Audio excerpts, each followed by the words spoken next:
You decide who you are, overcoming. Episode 3. Have you ever had someone say something about you that hurt so much you started believing it? Maybe it was a joke. Maybe it was a comment. Maybe it was something someone said years ago. But somehow their words stayed with you.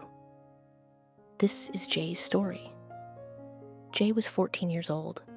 Most students knew exactly where to find him during lunch. Not on the football field. Not in the gym. Not with the popular students. Jay sat beneath an old oak tree near the edge of the school grounds. A chessboard rested on his lap. And every lunch break, he played against anyone willing to challenge him. The strange thing was, Jay usually won. He loved chess. Not because of trophies, not because of recognition, but because every game felt like a puzzle waiting to be solved. While other students rushed through life, Jay liked thinking several moves ahead. At first, nobody paid much attention. Then the comments started. Why are you always playing that game? Nobody cares about chess. That's for nerds. Get a life. The students laughed. Jay laughed too, at least on the outside. But later that night, the words replayed in his mind over and over again. The next day, it happened again. Nerd. Geek. Loner. The words followed him through the hallways. And something strange happened.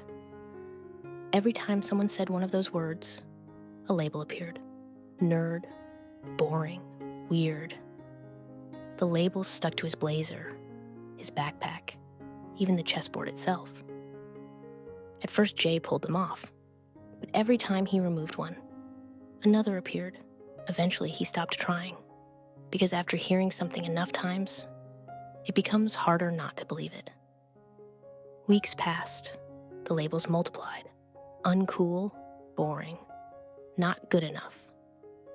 The more labels appeared, the quieter Jay became. Soon, he stopped bringing his chessboard to school.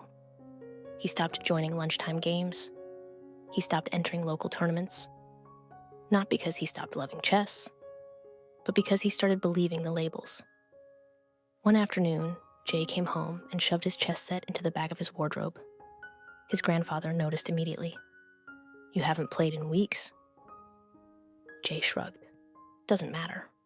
His grandfather looked surprised. Since when? Jay stared at the floor. People think it's stupid. His grandfather sat beside him. For a moment, neither of them spoke.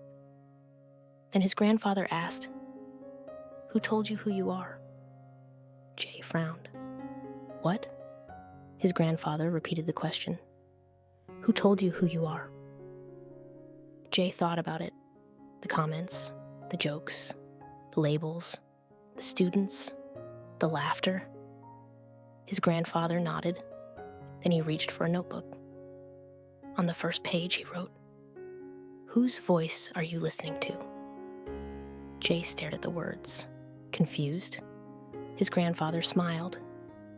Every day, people will tell you who they think you are. Too quiet, too different, too strange, not good enough.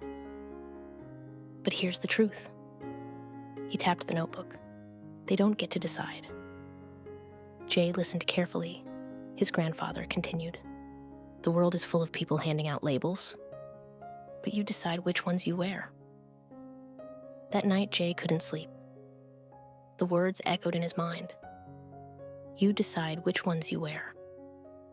The next morning, he looked at the labels covering him. Nerd, loner, weird, boring. For the first time, he asked himself a question. What if they're wrong? He opened the notebook. Underneath his grandfather's question, he began writing. Patient, focused, strategic, determined, disciplined, brave enough to be different. The more he wrote, the more something changed. The labels began peeling away, not because people stopped talking, but because Jay stopped believing them. Days later, a teacher made an announcement. The school would be hosting its first inter-school chess tournament. Students from across the region would compete. The winning school would receive a championship trophy. The old Jay would have ignored it. The old Jay would have convinced himself he wasn't good enough. But this time, he signed up.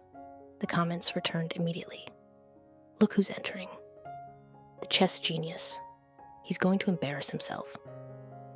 The students laughed. More comments, more labels, more opinions. But something was different now. The labels fell before they could stick. Because Jay finally understood something. Just because someone says something doesn't make it true. Tournament day arrived. The gymnasium was packed. Dozens of competitors, rows of chessboards, parents, teachers, students, everyone watching. Round after round, Jay kept winning. Not because he was lucky, because he had spent years practicing when nobody was watching.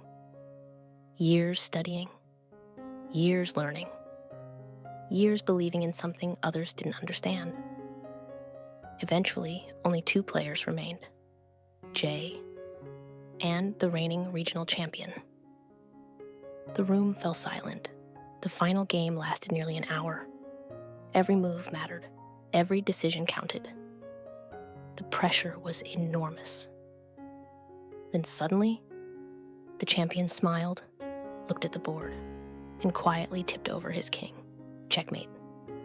The room erupted into applause. Jay had won. Students crowded around his table. Teachers congratulated him. People who had never spoken to him before wanted to shake his hand. Even some of the students who once mocked him stood silently nearby. Jay smiled. Not because he had won, not because people suddenly approved of him, but because he had stopped needing their approval. That afternoon, he sat beside his grandfather. The notebook rested on his lap. His grandfather pointed to the championship trophy.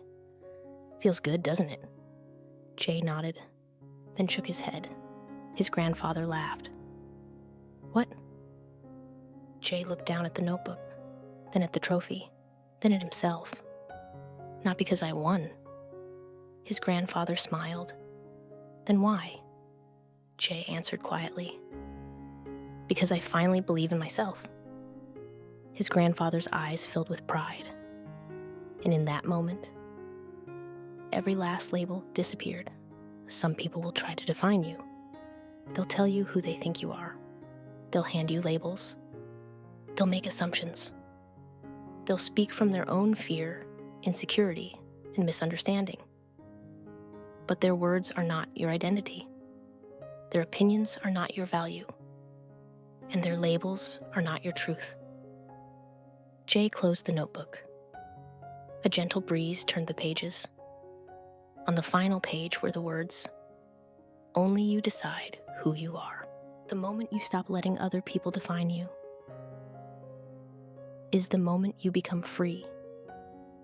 Because the loudest voice in your life should never be the voice of your critics. It should be the voice of truth. The music begins to swell.